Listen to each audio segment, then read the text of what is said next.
కొర్నేలి నేర్పుతున్న కుటుంబ పాఠం. ప్రియురా, కుటుంబము అనగానే రక్త సంబంధీకులంతా కలిసి నివసించే గృహం. అంటే తల్లి, తండ్రి, వారి బంధువులు, వారి బంధుమిత్రులు అందరూ కలిసి ఒక చోట నివసిస్తే దానిని కుటుంబము అని అంటారు. ఈ కుటుంబ వ్యవస్థకు మూల కారణం ఏంటి అని అన్నప్పుడు, మనిషి ఈ విధంగా కుటుంబాలుగా నివసించడం మనిషికి ఎలా అలవాటయ్యింది అని ఆలోచించినప్పుడు, ఈ కుటుంబ వ్యవస్థకు మూల కారణం దేవుడే. ఈ హేతువు చేత పరలోకమునందును భూమి మీదను ఉన్న ప్రతి కుటుంబము ఏ తండ్రిని బట్టి కుటుంబమని పిలువబడుచున్నదో ఆ తండ్రి ఎదుట నేను మోకాల్లోని అంటున్నాడు. అంటే ఇక్కడ ఒక లైన్ బాగా అండర్లైన్ చేసుకోండి. ఈ హేతువు చేత పరలోకమందును భూమి మీదను ఉన్న ప్రతి కుటుంబము అన్నాడు. అంటే భూమి మీద కుటుంబ వ్యవస్థ లేకముందే పరలోకంలో కుటుంబం అనేది ఉందట. అందుకే పరలోకమందును భూమి మీదను అన్నాడు. అంటే భూమి మీద కుటుంబాలు ఉన్నాయి, పరలోకంలోనూ కుటుంబాలు ఉన్నాయి. అయితే ముందు ఎక్కడున్నాయి అని ఆలోచించినప్పుడు ఏమండి, భూమి కంటే ముందున్నది పరలోకం. కనుక ఈ పరలోకంలో దేవుడు కూడా ఎలా ఉన్నాడట? కుటుంబముగా ఉన్నాడు. ఎలా? పరిశుద్ధాత్మ, యేసుక్రీస్తు వారు, తండ్రి అయిన దేవుడు, వీళ్ళు ముగ్గురు ఎలా ఉన్నారు? కుటుంబముగా ఉన్నారు. తండ్రి కొడుకులుగా కలిసి నివసిస్తూ ఉన్నారు. అంటే ఆ తండ్రి కుటుంబముగా ఉన్నాడు కాబట్టి ఆ తండ్రి నుంచి పుట్టినటువంటి ప్రతి మనిషి కూడా ఒక కుటుంబముగా నివసించాలన్న ఆలోచన మనిషికి ప్రారంభమైంది. లేకపోతే ఒక కుటుంబముగా నివసించాలన్న ఆ ఆలోచన మనిషికి వచ్చేదే కాదు. అంటే ఈ కుటుంబ వ్యవస్థకు ఆద్యుడు ఎవరు అన్నప్పుడు దేవుడే. ఏమంటే ఈ కుటుంబ వ్యవస్థ వల్ల మరి ఉపయోగాలు ఏంటి అన్నప్పుడు, ఈ కుటుంబ వ్యవస్థ అన్నది భూమి మీద ఉంది కనుకనే ఇప్పటికీ నైతిక విలువలు అన్నవి సమాజంలో ఇంకా చలామణి అవుతూ ఉన్నాయి. ఈ కుటుంబ వ్యవస్థ అన్నది ఉంది కనుకనే ఇప్పటికీ ఈ భూమి మీద తల్లి, తండ్రి, చెల్లి, తమ్ముడు, ఈ బంధాలు, వాటికిచ్చే గౌరవం అన్నది, ఈ అనురాగం, ఈ ఆప్యాయత ఈరోజు ఇంకా మనుష్యుల్లో కనిపిస్తుంది అని అంటే దానికి కారణం కుటుంబ వ్యవస్థనే. ఒకవేళ ఈ కుటుంబ వ్యవస్థ కనుక విచ్ఛిన్నమైపోతే మనిషి ఏమండి ప్రేమ, అనురాగం ఇవి కనుమరుగైపోతాయి. వావి వరసలన్నవి లేకుండా పోతాయి. అంటే విచ్చలవిడి తత్వం, అంటే ఒక క్రమశిక్షణ లేని ఒక జంతువుల మాదిరిగా, క్రూర మృగాల మాదిరిగా ఈ సమాజం తయారవుతుంది. అంటే ఇప్పటికీ మనుష్యుల మధ్య ఈ వరసలు, ఈ బంధాలు, ఈ అనురాగం నిలబడిందంటే దానికి కారణం కుటుంబ వ్యవస్థనే. అయితే ఈ కుటుంబానికి మరి ఒక కుటుంబం ఒక మంచి కుటుంబంగా నిలబడాలి అని అంటే, ఒక కుటుంబం దేవునికి మహిమ తెచ్చే కుటుంబముగా నిలబడాలి అని అంటే, ఆ కుటుంబంలో ఉన్నటువంటి యజమాని ఏ విధంగా ఉండాలో ఈ కొర్నేలి జీవితం ద్వారా మనం తెలుసుకోవచ్చు. అంటే ఒక కుటుంబం నిలబడాలంటే ఆ కుటుంబంలో ముఖ్యుడిగా ఉన్నటువంటి వ్యక్తి, ఆ కుటుంబాన్ని పాలించే పెద్దగా ఉన్న వ్యక్తి ఎలా ఉండాలో కొర్నేలి జీవితాన్ని చూస్తే మనందరికీ కూడా అర్థమవుతుంది. అందుకే దేవుడు కొంతమంది భక్తుల వివరాలను తన గ్రంథంలో పొందుపరిచినట్లుగా చూస్తాం. చూడండి ప్రియులరా, ఈ కొర్నేలి గురించి మీలో ఈ వాక్యం వినే చాలామందికి తెలిసే ఉండొచ్చు, కానీ కొన్ని విషయాలు మాత్రము లోతుగా వెళ్ళి పరిశీలించకపోయి ఉండొచ్చు. కానీ ఇప్పుడు ఆలోచిద్దాం. దయ ఉంచి జాగ్రత్తగా మీ మనసంతా ఈ వాక్యంపై పెట్టి వింటారని ఆశిస్తూ ఉన్నాను. అలాగే ఈ వాక్యం వలన మీకు ఉపయోగకరంగా అనిపిస్తే తప్పకుండా ఛానల్ను లైక్ చేసి సబ్స్క్రైబ్ చేసుకుంటారని కూడా ఆశిస్తూ ఉన్నాను. అపోస్తలుల కార్యములు 10వ అధ్యాయము మొదటి నుంచి మనము చదువుకుంటూ వెళదాం. అందరూ కూడా మరి మీ దగ్గర బైబిల్ ఉన్న ఎడల దయ ఉంచి తెరిచి చూస్తారని ఆశిస్తూ ఉన్నాను. ప్రియులరా, ఆలోచిద్దాం. ఇటలీ పటాలమనబడిన పటాలములో శతాధిపతి అయిన కొర్నేలి అను భక్తిపరుడొకడు కైసరేలో ఉండెను. ఇటలీ పటాలమనబడిన పటాలం అంటే బెటాలియన్. ఆ బెటాలియన్ పేరేంటట? బెటాలియన్ ఆఫ్ ఇటలీ, అంటే ఇటలీ బెటాలియన్, ఇటలీ పటాలం. ఈ యొక్క బెటాలియన్లో ఒక వ్యక్తి ఉన్నాడట. ఆయన పేరు కొర్నేలి. ఈయన వృత్తిరీత్యా, ఉద్యోగరీత్యా ఈయన చేస్తున్న పని ఏంటన్నప్పుడు శతాధిపతి, అంటే ఒక డిఎస్పి స్థాయి కేడర్. ఒక 100 మంది పోలీసులకు, మీకు అర్థమవడానికి చెప్తున్నాను, ఒక 100 మంది పోలీసులకు అధిపతి అని చెప్పవచ్చు. ఒక 100 మంది సైనికులకు అధిపతిగా ఉన్నాడంటే చాలా హై కేడర్ జాబ్, సైన్యాధ్యక్షుడి జాబ్. అంటే చాలా బిజీ లైఫ్. ఈ పోలీస్ వ్యవస్థలో పనిచేసేవారు చాలా బిజీగా ఉంటారు. వాళ్ళకున్నంత డ్యూటీ, మరి వాళ్ళకున్నంత పని మిగతా డిపార్ట్మెంట్లలో ఉన్న వారికి ఉండకపోవచ్చు. రాత్రి పగలు వాళ్ళు ఎప్పుడు కూడా డ్యూటీలోనే ఉండాల్సిన పరిస్థితి.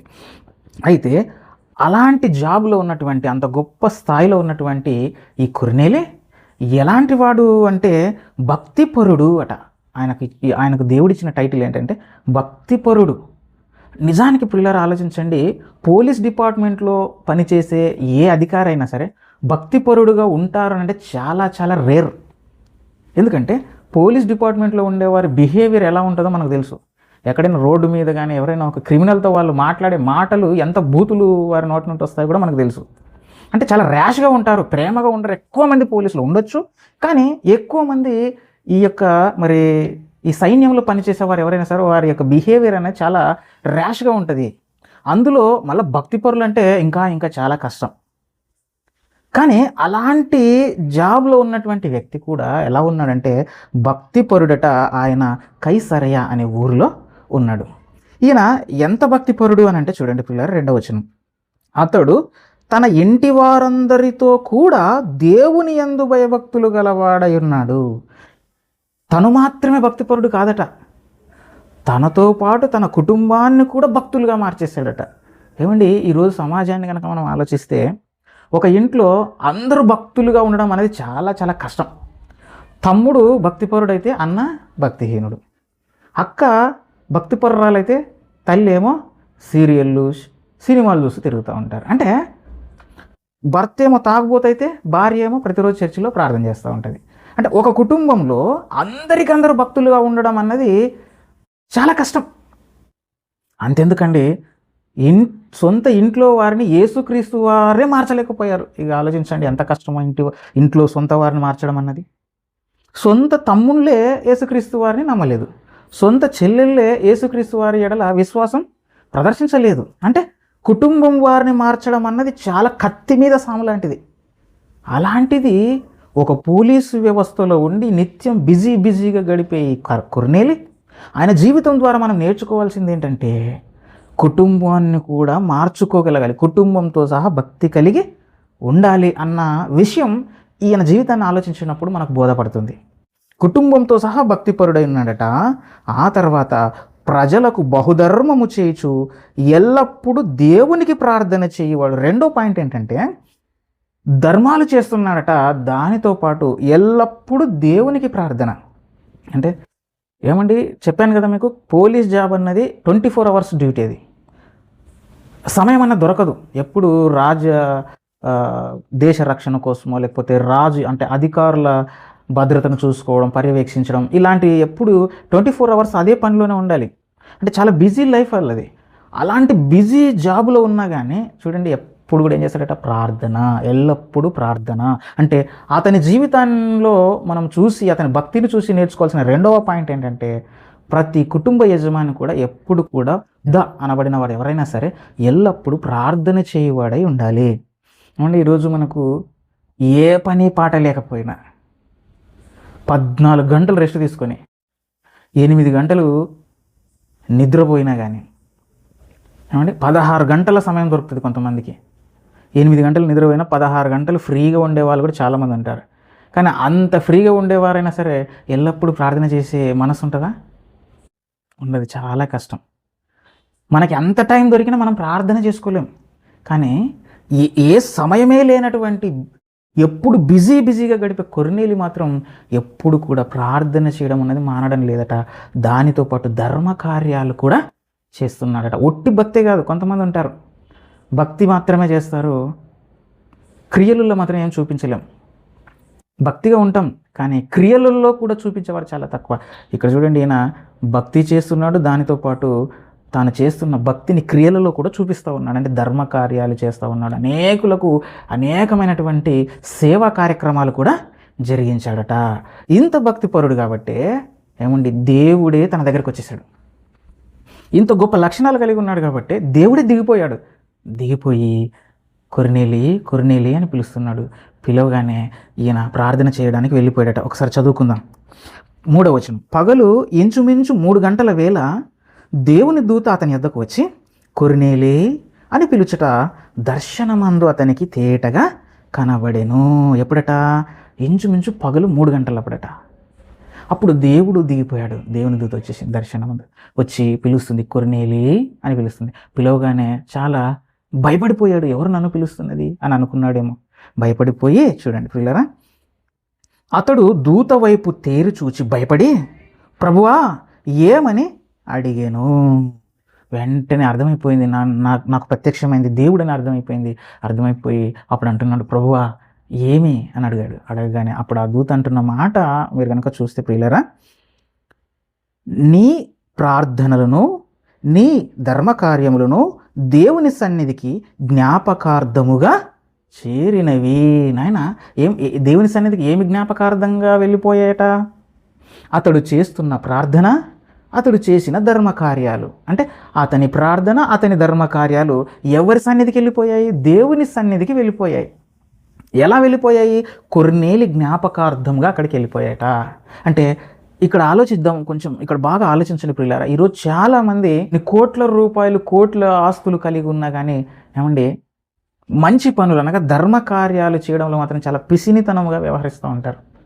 కొన్ని వేల రూపాయలు ఉన్నప్పటికీ ఏమంటే పిల్లికి బిచ్చం పెట్టని మనుషులు ఉంటారు. ఎందుకంటే వీళ్ళకి ఏంటి ప్రాధాన్యత అని అంటే, వీరు దేనికి ప్రాధాన్యత ఇస్తారంటే సంపాదన. బ్రతికినన్ని దినాలు సంపాదించాలి. ఎందుకయ్యా రెస్ట్ లేకుండా కష్టపడిపోతున్నావు, ఎందుకయ్యా అంతగా ప్రయాసపడిపోతున్నావు అంటే నా పిల్లల కోసమేనండి. అంటే ప్రతి ఒక్కరు కూడా వారి కోసం, వారి పిల్లల కోసం కష్టపడతారు, కానీ సమాజం కోసం వారు కష్టపడిన దాంట్లో వెచ్చించే వాళ్ళు ఎంతమంది? వీళ్ళ మీద లెక్క పెట్టచ్చు. అంటే ఈరోజు మీరు ఎన్ని సంపాదించినా, ఎన్ని చేసినా ఏమండి, మనం సంపాదించిన ఆస్తులు దేవుని సన్నిధికి చేరుతాయా? మనం సంపాదిస్తున్నటువంటి కోట్ల రూపాయలు దేవుని సన్నిధికి వెళ్ళిపోయాయా? వెళ్ళిపోలేదట. ఏం వెళ్ళిపోయాట? అతడు నిత్యము చేస్తున్న భక్తి, ఆ భక్తి నుంచి వస్తున్న ప్రార్థన దేవుని సన్నిధికి చేరిందట. ఆయన చేస్తున్న పనులు దేవుని సన్నిధికి వెళ్ళిపోయాయట. అందుకే ప్రసంగి గ్రంథంలో ఒక మంచి మాట దేవుడు రాయించాడు. ఏంటంటే సుగంధ తైలము కంటే మంచి పేరు మేలు అన్నాడు. సుగంధ తైలము కంటే కూడా మంచి పేరు మేలు. ఇంతకు మంచి పేరు అన్నది ఎలా వస్తుంది? పెట్టుకుంటే మంచి పేరు రాదండి. ఈరోజు చాలామంది తల్లిదండ్రులు వాళ్ళకు బిడ్డ పుట్టగానే మంచి పేరు కావాలని చెప్పి బుక్కులు తిరిగేస్తూ ఉంటారు. పుస్తకాలు తిరిగేసి చూస్తూ ఉంటారు. ఎందుకంటే మంచి పేరు పెట్టాలి. పెడితే మంచి పేరు అనబడదండి. పెడితే వచ్చేది కాదు మంచి పేరు. మరి మంచి పేరు ఎలా వస్తుంది? మంచి పేరు ఎలా వస్తుందంటే ఆ మంచి పేరుని సంపాదించుకుంటే వస్తుంది. అర్థమైందో లేదో? ఆ మంచి పేరును సంపాదించుకోవాలి.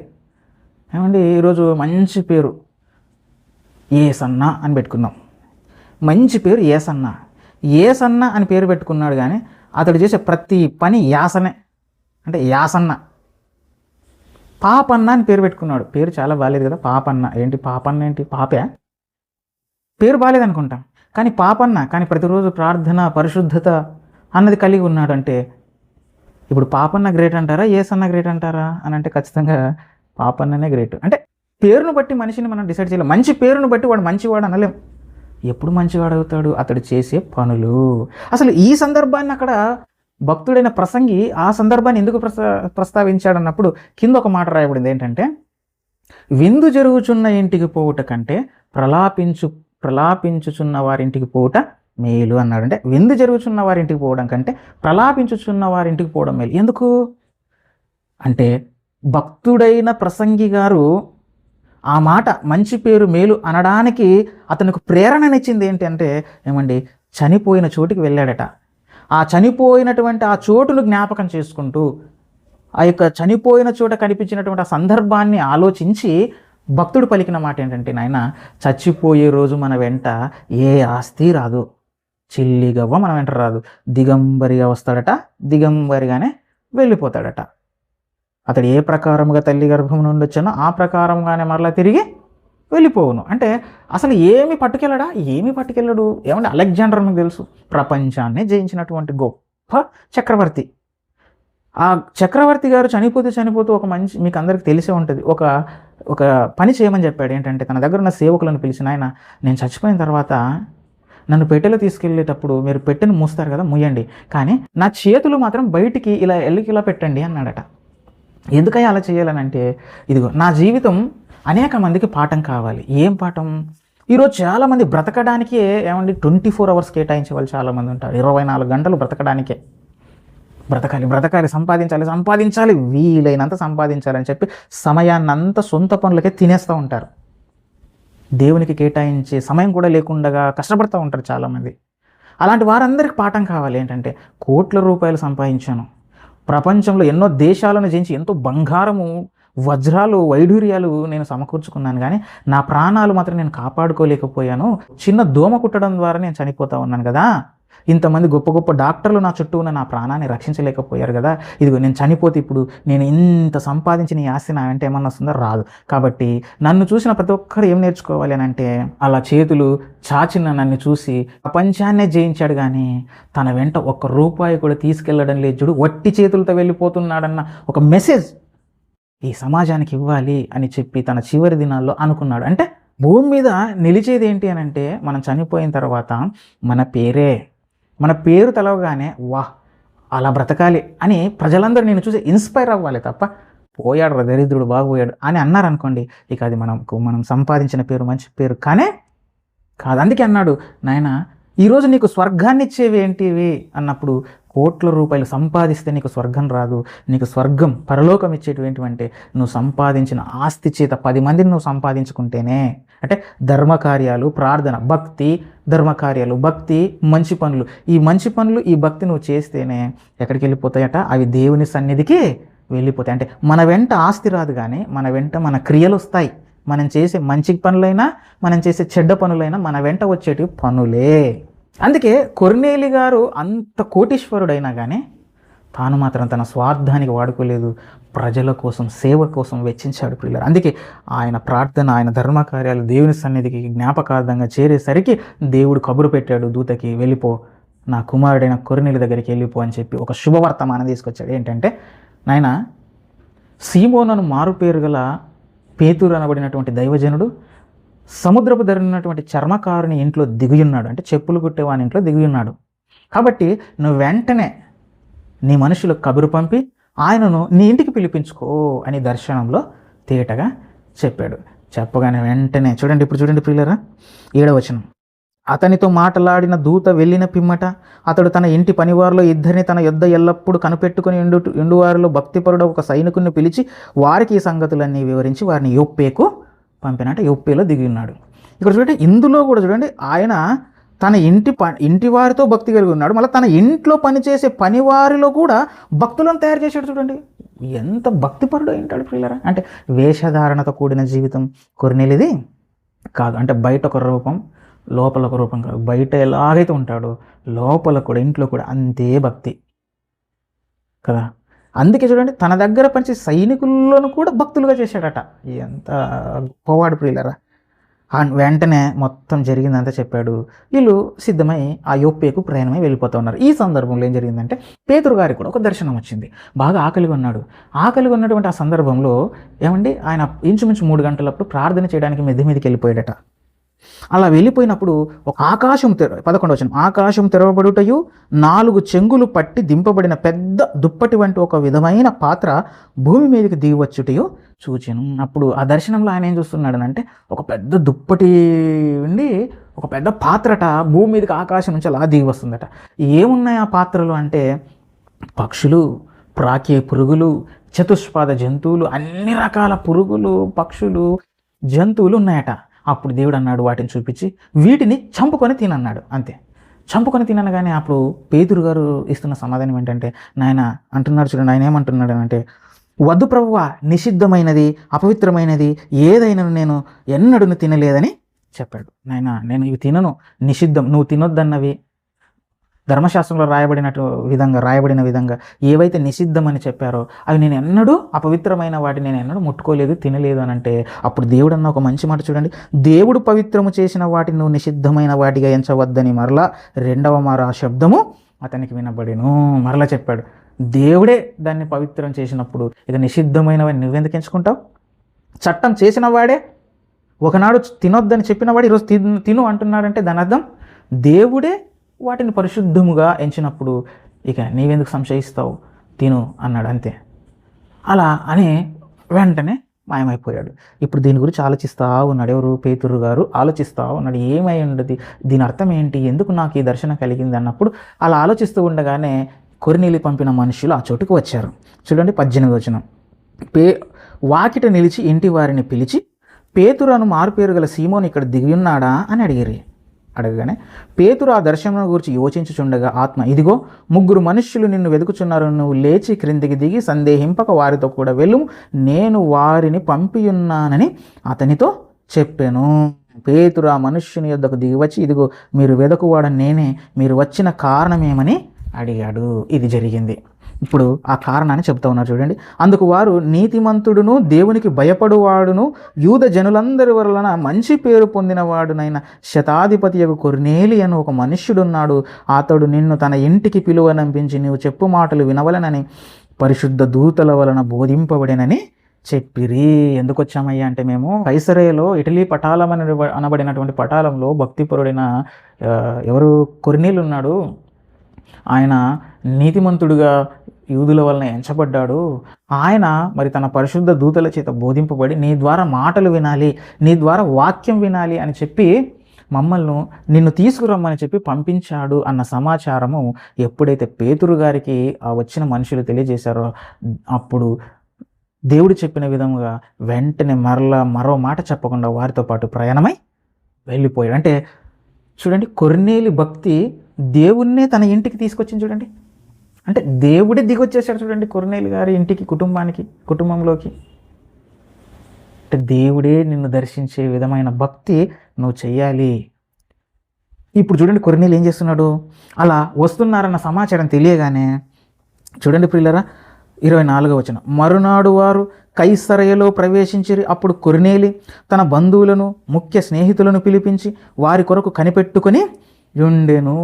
ఇక్కడ కూడా మనం బాగా ఆలోచించాలి. కొర్నేలి చూడండి ఇప్పుడు కొర్నేలి గారి ఇంటికి వస్తున్నటువంటి పేతురు గారు ఆ సమాచారం విన్నటువంటి వ్యక్తి తన కుటుంబం తన వారకే వింటే సరిపోతుంది కదా.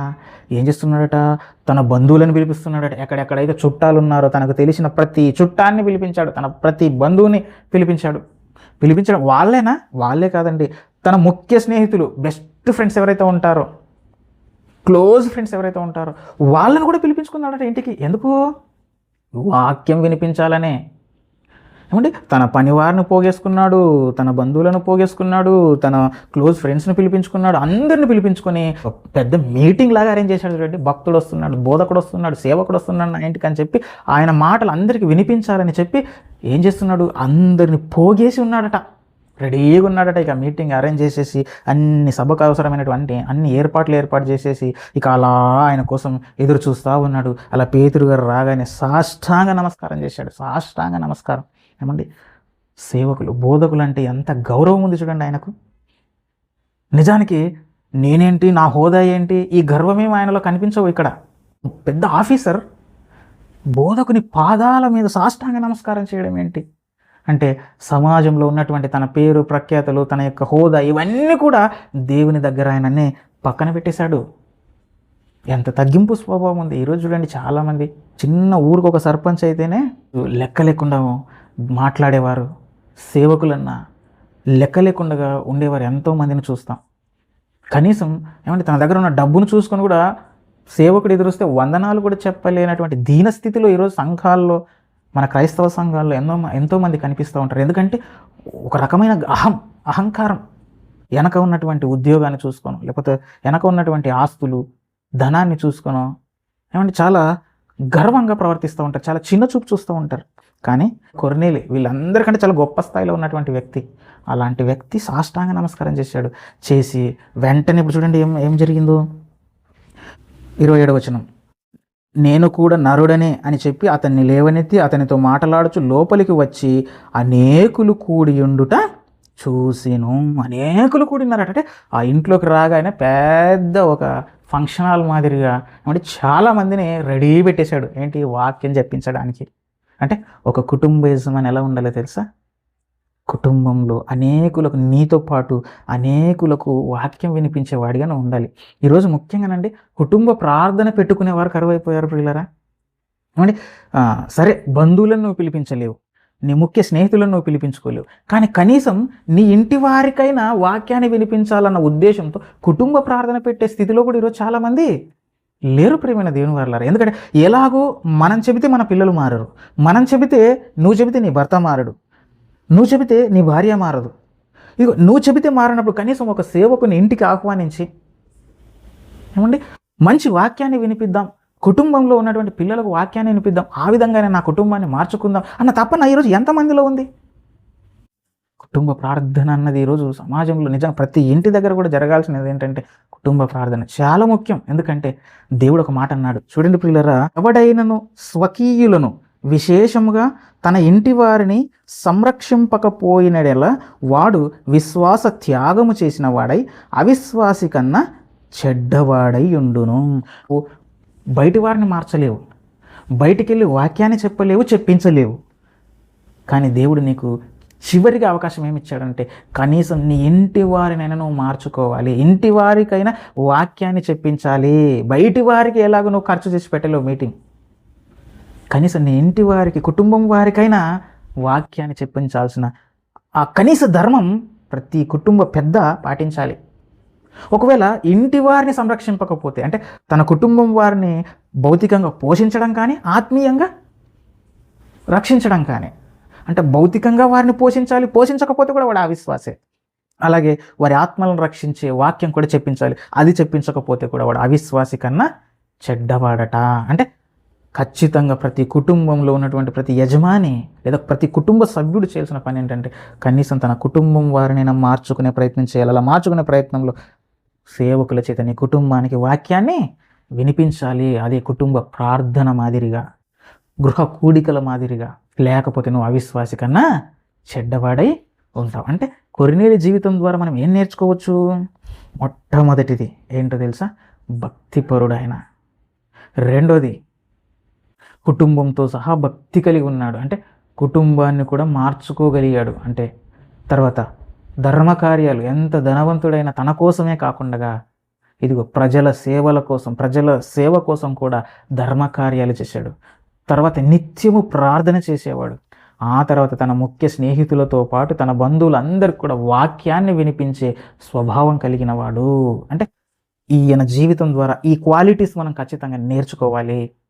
అందుకేనండి దేవుడు మరి ఏర్పాటు చేసిన అనాదికాల సంకల్పం అనగా అన్యజనులను కూడా రక్షించాలి. యేసుక్రీస్తు వారి సమాధి పునరుత్థానాల ద్వారా అన్యజనులను కూడా రక్షించుకోవాలన్న ఆ యొక్క ప్రణాళికను మొట్టమొదట ఎవరింటి నుంచి ప్రారంభించాడు తెలుసా? దేవుడు కొర్నేలి ఇంటి నుంచి ప్రారంభించాడు.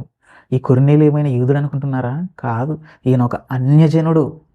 యేసుక్రీస్తు వారు పుట్టిన వంశంలో పుట్టినవాడు కాదు, అంటరానివాడని చెప్పి యూదుల చేత విసర్జింపబడినవాడు. అయినా కానీ ఏమంటే నిజ దేవుడు ఎవరో తెలుసుకొని ఏమంటే భక్తిగా ఉన్నాడు. ఉన్నందుకే దేవుడే ఆ కుటుంబాన్ని దర్శించాడు. పరిశుద్ధాత్మను ఆ కుటుంబంలో నివసించిన వారందరి మీద ఏమండి పరిశుద్ధాత్మను కురిపించి ఆ కుటుంబాన్ని, ఆ కుటుంబంలోకి వచ్చినటువంటి అనేక మంది బంధువులను, స్నేహితులను ఈ యొక్క కొర్నేలి ద్వారా రక్షించాడు దేవుడు. కొర్నేలి రక్షించుకోగలిగాడు. అన్యజనులకు రక్షణ మొట్టమొదటి ఎక్కడి నుంచి ఆరంభించాడు?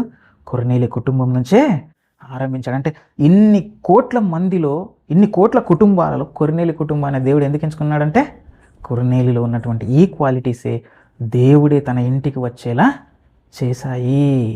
కావున ప్రియులరా, ఈ మాటలు మీకు అందరికీ కూడా ఉపయోగకరంగా ఉన్నాయి అని భావిస్తూ, నిజముగా ఈ మాటల ద్వారా మీరు ఆత్మీయంగా బలపడ్డాము, కొత్త విషయం తెలుసుకున్నామని భావిస్తే చిన్న సహాయం, సబ్స్క్రైబ్ చేసుకోండి. ఎందుకు? అది కూడా మా పలుకుబడి కోసమో మా పాపులారిటీ కోసమో అడగడం లేదు.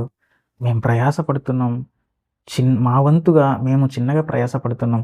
ఈ ప్రయాస మరికొంతమందికి వెళ్ళాలి, వారు కూడా వాక్యం తెలుసుకోవాలన్న చిన్న ప్రయత్నమే తప్ప మేమేమో గొప్ప వాళ్ళు అయిపోవాలి, యూట్యూబ్ల ద్వారా మేము కూడా సెలబ్రిటీలు అయిపోవాలన్న ఉద్దేశంతో కాదు. కనుక ఒక లైక్ చేయండి, సబ్స్క్రైబ్ చేయండి, మీ బంధువులు ఎవరైనా ఉంటే షేర్ చేసి కొర్నేలి లాంటి బాధ్యతను మీరు కూడా నెరవేరుస్తారని ఆశిస్తూ నేను మాటలు ముగిస్తూ ఉన్నాను. మిమ్మల్ని, మీ కుటుంబాలను దేవుడు దీవించును గాక. ఆమేన్. వందనాలు.